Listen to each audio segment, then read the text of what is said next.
कई बार भगवान हमारे रिश्ते खुद तोड़ देता है ताकि कोई हमारी जिंदगी खराब ना कर सके। दुनिया में सबसे खुश वही लोग हैं जो ये जान चुके हैं कि दूसरों से किसी भी तरह की उम्मीद करना बेकार है। जिंदगी में थोड़ा दुख भी जरूरी है। हमेशा सुख ही मिलता रहेगा तो आप कभी जिंदगी में आगे नहीं बढ़ पाओगे। ये गलत सोच है इंसानों की कि एक अकेला इंसान क्या कर सकता है। पर देखो जरा उस सूरज को जो अकेला इन सारी दुनिया को रोशन करता है। भाग्यशाली वो नहीं होते जिन्हें सब कुछ अच्छा मिलता है, बल्कि भाग्यशाली वो होते हैं जिन्हें कुछ भी मिलता है उसे वो अच्छा बना लेते हैं।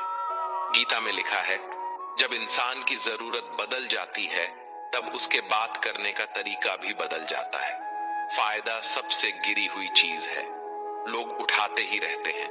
हारता वो है जो शिकायत बार बार करता है, और जीतता वो है जो कोशिश 1000 बार करता है। जिस इंसान को हम बेहद प्यार करते हैं वही इंसान हमारा सबसे ज्यादा फायदा उठाता है, क्योंकि वो इंसान जानता है कि हमारी कमजोरी क्या है। इतने समझदार बनो कि किसी को माफ कर दो, लेकिन इतने बेवकूफ मत बनो कि धोखा देने वाले पर दोबारा विश्वास कर बैठो।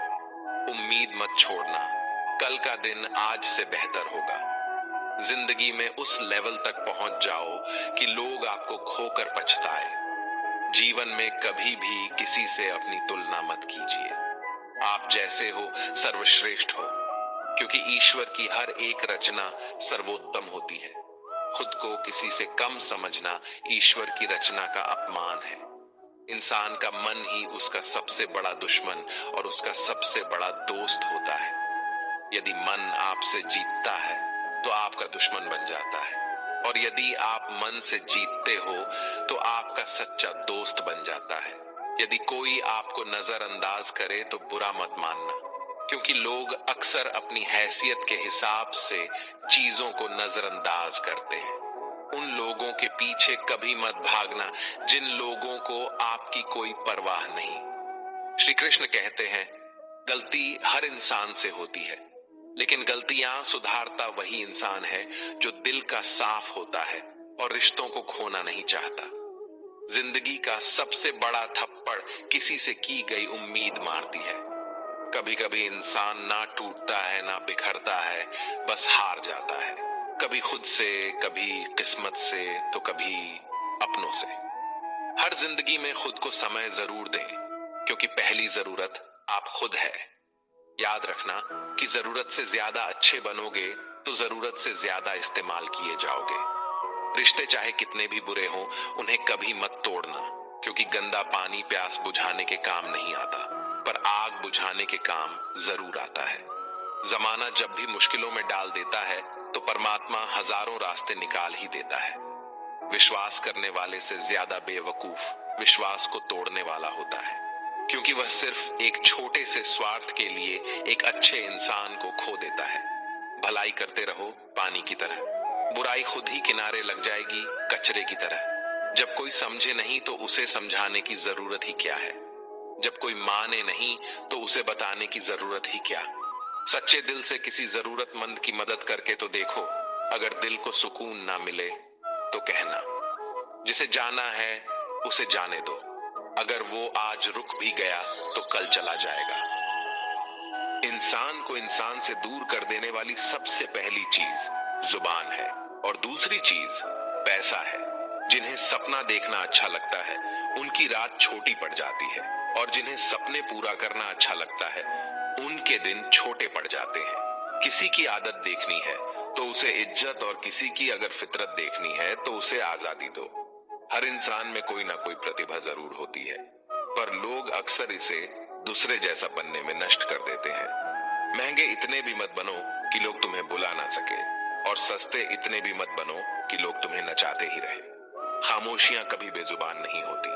कुछ दर्द ऐसे होते हैं जो आवाज तक छीन लेते हैं। आजकल के लोग आपकी एक गलती के पीछे आपकी सारी अच्छाइयां भूल जाते हैं। जितने लोगों को समझाते जाओगे उतना ही अकेलापन और भी अच्छा लगता जाएगा। खत्म हो जाएंगे वो भी रिश्ते जिनसे मिलकर लगता है कि ये उम्र भर साथ देंगे। श्री कृष्ण कहते हैं, अहंकार किसी भी चीज का हो सर्वनाश करके ही छोड़ता है। खाली वक्त में तो हर कोई बात कर लेता है। प्यार तो तब होता है जब कोई आपसे बात करने के लिए आपका अपना सारा वक्त खाली कर दे। सब कुछ ठीक करने का इंतजार करोगे तो बैठे ही रह जाओगे। आप हिम्मत करो, खुद उठो, अपनी जिंदगी में सब कुछ ठीक कर दो। लोग पहचानना ही भूल जाए, इससे पहले अपनी पहचान बना लेनी चाहिए। एक बार एक राजा ने भगवान श्री कृष्ण का मंदिर बनवाया और उसमें मूर्ति की पूजा करने के लिए एक पंडित को रखा। हर रोज अपने मंत्री से कहकर मंदिर में एक माला भिजवाता था और पंडित जी को वो माला श्री कृष्ण को चढ़ाना होता था। उसके बाद राजा जब दर्शन के लिए आता था तो पुजारी वो माला भगवान की मूर्ति के ऊपर से निकालकर राजा के गले में पहना देता। कई सालों तक ऐसा चलता रहा। पंडित जी अब बूढ़े हो चुके थे। एक दिन राजा की तबीयत खराब हो गई।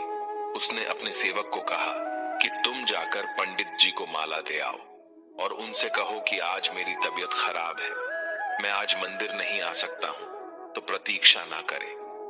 फिर राजा का सेवक वो माला लेकर पुजारी के पास गया और पूरी बात बता दी। पुजारी जी ने वो माला मूर्ति को चढ़ाई और सोचने लगे, इतने सालों से यह परंपरा चली आ रही है, लेकिन मैंने कभी भगवान का माला उतारकर खुद नहीं पहनी। शायद आज भगवान की यही इच्छा है कि ये माला मैं पहनूं। इसलिए भगवान ने आज राजा को नहीं भेजा। इसलिए आज अच्छा मौका है, ये माला मैं निकालकर खुद पहन लेता हूं। फिर उस पंडित ने भगवान की मूर्ति से माला निकालकर खुद पहन ली। इसी बीच राजा का सेवक दौड़ के पंडित के पास आया और पंडित जी को कहने लगा कि राजा जी को ठीक नहीं लग रहा है, उनकी तबीयत और बिगड़ गई है, इसलिए वो प्रभु के दर्शन करना चाहते हैं। वो आ रहे हैं, उनकी सवारी जल्दी अभी मंदिर में आएगी। उन्हें लगा कि ये परंपरा कहीं टूट ना जाए, इसलिए वो आज भी मंदिर में आ रहे हैं। जब पंडित जी को इस बात का पता चला तो उन्होंने फटाफट माला अपने गले से उतारे और जाकर फिर से भगवान की मूर्ति को चढ़ा दी। फिर कुछ देर बाद राजा वहां आए और रोज की तरह पंडित जी ने भगवान के ऊपर से माला निकाली और राजा को पहना दी। अब राजा ने उस माला को देखा तो उस माला में एक सफेद बाल नजर आया। राजा ये समझ गया कि ये बाल पंडित का है। राजा ने पुजारी से पूछा, क्या ये माला आपने पहनी थी? इसमें सफेद बाल कहां से आया? ये सुनकर पुजारी जी घबरा गए। उन्हें लगा, अगर मैं सत्य बता दूं तो राजा मुझे दंड देंगे। इसलिए वह पुजारी ने कहा, यह बाल तो श्री कृष्ण का है। राजा को सुनकर बहुत गुस्सा आया। उसने कहा, तुम झूठ बोल रहे हो, भगवान के बाल सफेद कब से होने लगे? राजा ने कहा, मैं फिर कल आऊंगा और श्रृंगार के समय देखूंगा कि उनके बाल सफेद है या काले।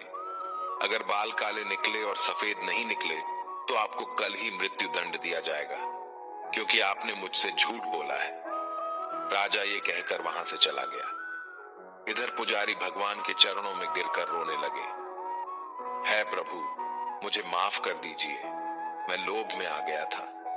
मुझे लगा मुझे ये माला पहन लेनी चाहिए।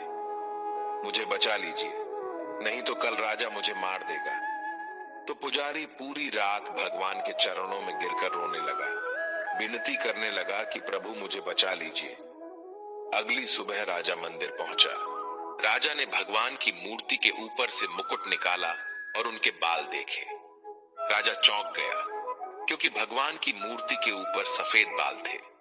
राजा ने सोचा, ये पुजारी की कोई चाल है, इसने मौत की सजा से बचने के लिए भगवान के बाल सफेद कर दिया है।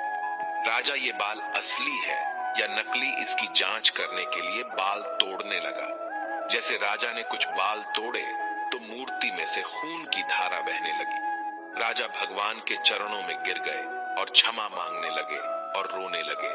कहा, मुझे माफ कर दीजिए। तभी मूर्ति से एक आवाज आई, राजा, तूने सिर्फ मुझे मूर्ति माना, इसलिए मैं तुम्हारे लिए सिर्फ एक मूर्ति हूं। लेकिन पुजारी ने मूर्ति में साक्षात भगवान देखा, इसलिए मुझे मेरे भक्त की रक्षा करने के लिए मेरे बाल सफेद करने पड़े और खून की धारा बहानी पड़ी, ताकि मैं समझा पाऊं कि जहां भाव है वहां भगवान है। अगर आप वाकई में भगवान का स्मरण करते हैं, उन्हें देखना चाहते हैं, तो आपके अंदर सिर्फ भाव होना चाहिए। ये एक छोटी सी कहानी हमें शिक्षा देती है कि भगवान के आशीर्वाद के सिवाय कुछ भी संभव नहीं। अगर आप सच्चे दिल से भगवान को पुकारते हैं तो भगवान आपकी मदद के लिए जरूर आते हैं। दोस्तों, ये वीडियो यहीं समाप्त होती है। मिलते हैं अगले वीडियो में, तब तक के लिए अपना ख्याल रखिएगा। जय श्री कृष्ण।